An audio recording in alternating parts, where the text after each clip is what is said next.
在神秘的西藏有這麼一群人，他們要麼突發重病，要麼離奇沉睡數日，醒來之後原本目不识丁的少年卻能吟唱100萬字的史詩。這種現象直到如今都無人能解釋其原因，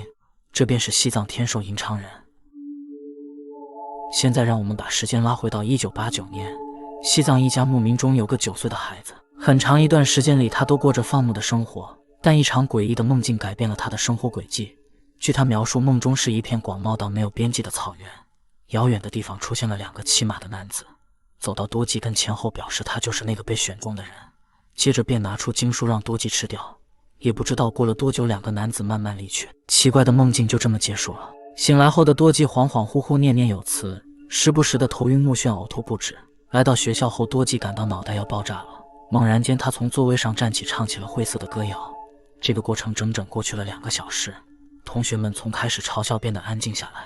老師則激動地說道：“這是整個西藏都罕有人知的薩格爾王史詩。”接下來的日子裡，多吉經常控制不了自己，最長一次竟吟唱了1天1夜。期間不吃不喝，完全進入到了瘋魔的狀態。多吉說到那個時候的自己甚至都不知道薩格爾王，只覺得吟唱時有人進入了他的身體，根本無法停止，甚至唱的內容多吉自己也不清楚。多年以後，他成為了西藏天授吟唱人。這個時候他才知道兒時夢境中的2個男子是格薩爾王身邊的將軍。那麼格薩爾王史詩傳是什麼呢？原來格薩爾王已存在上千年，關於他的傳記更是有上百部，共計2000萬字，是如今字數最多的偉大史詩。但神奇的是，格薩爾史詩是藏族人民口口相傳的，而傳播人則被稱之為唱詩人或吟唱人。他們全部都是通過做夢或生病等一些特殊情況，僅僅幾天或1夜之間便將整部史詩印刻在腦海裡，並且天授吟唱人的數量幾乎不會變動，也就是說，只有老的吟唱者去世才會誕生新的。而目前整個西藏也就150個天授吟唱者，其中最為出名的便是桑珠老人。他成為天授吟唱者的方式便是一場離奇的夢境。10歲的桑珠夢到自己被他人毆打，過程中是格薩爾前來拯救了他。在之後的很長一段時間裡，桑珠不斷夢到同樣的夢境，最後目不識丁的他居然能夠吟唱1000萬字的格薩爾史詩。而另一個著名的天授吟唱人叫做扎巴，他的政治成就極高，甚至一度成為西藏地區的代表。8歲的他在放牧過程中突然消失，家裡人更是找了他整整7天，直到在草原上的大石頭後面發現了依舊沉睡的扎巴。醒來後的他什麼都忘記了，依稀記得夢中有一個將軍把上百本格薩爾史詩塞到了他的肚子裡。